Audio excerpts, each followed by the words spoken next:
നമസ്കാരം, എല്ലാവർക്കും എൻ്റെ യൂട്യൂബ് ചാനലിലേക്ക് സ്വാഗതം. ഇന്ന് നമ്മൾ സോളാറിനെ കുറിച്ചുള്ള രണ്ടാമത്തെ വീഡിയോ ആണ്.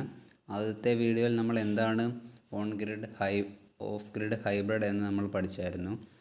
ഈ വീഡിയോയിൽ നമ്മൾ ഓൺ ഗ്രിഡ് സിസ്റ്റത്തിൽ യൂസ് ചെയ്യുന്ന രണ്ട് ടൈപ്പ് ഇൻവേർട്ടേഴ്സുകളെ കുറിച്ചാണ് നമ്മൾ പഠിക്കുന്നത്. ഒന്ന് സ്ട്രിങ് ഇൻവെർട്ടർ എന്ന് പറയുന്നത് നമ്മൾ ഈ താഴെ കാണുന്ന ABBയുടെ ഇൻവെർട്ടർ, ഒരു സ്ട്രിങ് ഇൻവെർട്ടർ എന്ന് പറയാം.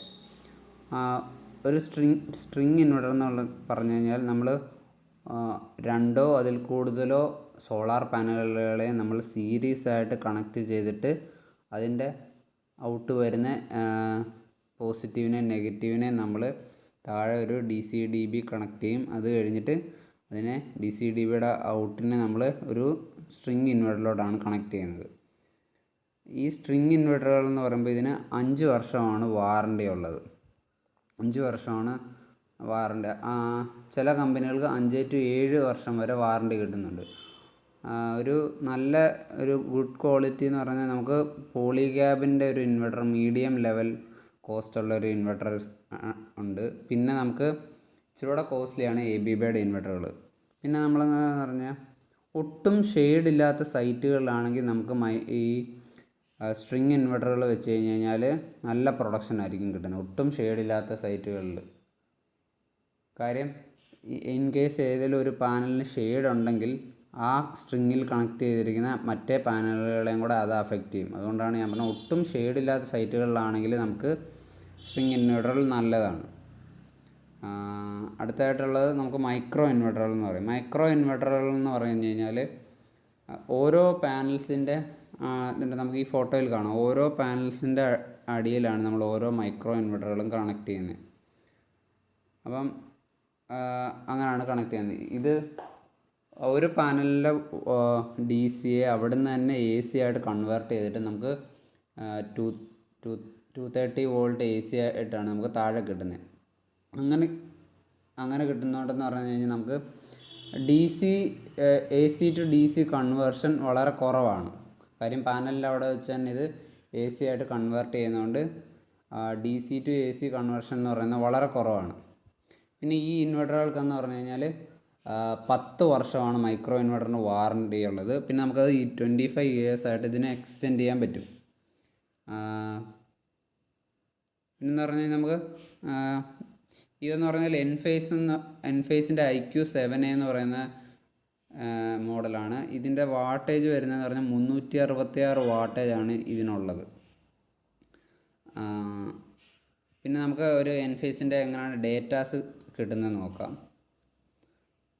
ഡേറ്റാസ് നമുക്ക് എൻഫേസിൻ്റെ ഡേറ്റാസ് എന്ന് പറഞ്ഞാൽ ഇത് ഉണ്ടോ. ഈ എൻഫേസ് എന്ന് പറയുമ്പോൾ നമുക്ക് ഓരോ സോളാർ പാനൽസിൻ്റെ പ്രൊഡക്ഷൻ നമുക്കറിയാൻ പറ്റും. ഏതെങ്കിലും ഒരു പാനലിന് ഇഷ്യൂ വന്നു കഴിഞ്ഞ് കഴിഞ്ഞാൽ ആ ഒരു പാനലിൻ്റെ പ്രൊഡക്ഷൻ മാത്രമേ അത് കുറയത്തുള്ളൂ. ബാക്കി എല്ലാ പാനൽസിനും നമുക്ക് പഴയതുപോലെ നമുക്ക് യൂസ് ചെയ്യാൻ പറ്റും. പക്ഷേ സ്ട്രിങ് ഇൻവെർട്ടറുകളാണെങ്കിൽ ഇപ്പം ഒരു എന്താ പറയുക, ഇൻവെർട്ടർ കേടായി കഴിഞ്ഞ് കഴിഞ്ഞാൽ അത് ഇപ്പോൾ ഒരു പാനൽ കേടായി കഴിഞ്ഞ് കഴിഞ്ഞാലും അത് മൊത്തത്തിനെ അഫക്റ്റ് ചെയ്യും.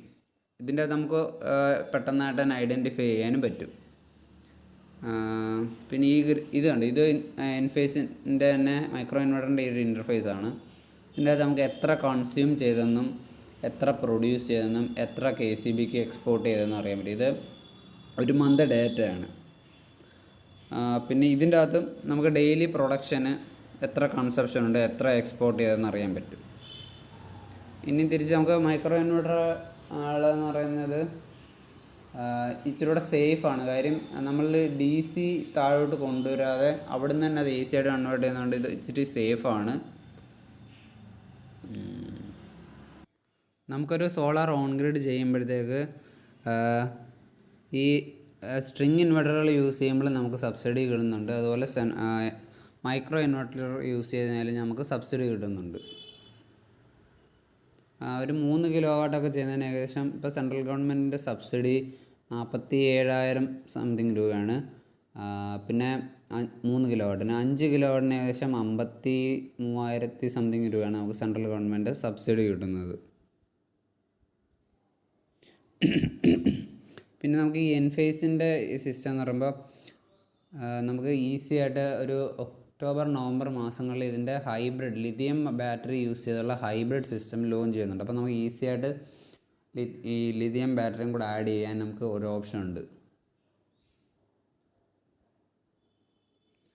പിന്നെ ഈ മൈക്രോ ഇൻവെർട്ടർ സാധാ ഇൻവെർട്ടറേക്കാളും ഒരു 20% ഇതിന് കോസ്റ്റ് കൂടുതലാണ്. അതാണ് നമുക്ക് മൈക്രോ ഇൻവെർട്ടറിനൊരു ഡിസഡ്വാൻറ്റേജ് ആയിട്ട് പറയാനുള്ളത്. പിന്നെന്ന് പറഞ്ഞു കഴിഞ്ഞാൽ ഇതിൻ്റെ അകത്ത് ഈ ഇൻവെർട്ടറിൻ്റെ വാട്ടേജ് 366 വാട്ട്സ് ആണല്ലോ. 366 വാട്ട്സ് ആയതുകൊണ്ട് നമുക്ക് ഈ വലിയ പാനൽസ് 550 ഒക്കെ പാനലാണ് ഇപ്പോഴുള്ളത്. അത് കണക്ട് ചെയ്ത് കഴിഞ്ഞ് കഴിഞ്ഞാലും നമുക്ക് കറക്റ്റ് പ്രൊഡക്ഷൻ കിട്ടുന്നുണ്ട്. കാര്യം ഇതിൻ്റെ പീക്ക് സമയത്ത് നമ്മൾ ഈ ഇൻവെർട്ടറുകൾ എന്ന് പറഞ്ഞാൽ രാവിലെ നേരത്തെ ഉണരുകയും വൈകിട്ട് താമസിച്ചാണ് ഇത് ഓഫ് ആവുകയും ചെയ്യുന്നത്. അപ്പോൾ ഇതിൻ്റെ പീക്ക് ടൈമിൽ മാത്രമാണ് ഇതിൻ്റെ അകത്ത് ഈ ക്ലിപ്പ് ചെയ്ത് പോകുന്നത്. ബാക്കി ഏർലി മോർണിംഗും ഈവനിങ് ഒത്തിരി ലേറ്റായിട്ടാണ് ഇത് ഓഫ് ആവുന്നത് കൊണ്ട് ഇതിൻ്റെ അകത്ത് നമുക്ക് മാക്സിമം പ്രൊഡക്ഷൻസ് കിട്ടുന്നുണ്ട്. നമുക്ക് ഇതിൽ തന്നെ അറിയാം ഇതൊരു 5 കിലോ വാട്ട് ഇൻസ്റ്റാൾ ചെയ്ത സൈറ്റിൻ്റെയാണ്. അപ്പോൾ 5 കിലോ വാട്ട് ഇൻസ്റ്റാൾ ചെയ്ത സൈറ്റിൽ നമുക്ക് ആ ഒരു ആവറേജ് 20 ആണ് കിട്ടേണ്ടത്. നമുക്കിവിടെ 24.68 യൂണിറ്റ് കിട്ടിയിട്ടുണ്ട്. അപ്പം മൈക്രോ ഇൻവെർട്ടർ വെച്ച് കഴിഞ്ഞാൽ നമുക്ക് പ്രൊഡക്ഷൻ കുറയത്തുമില്ല,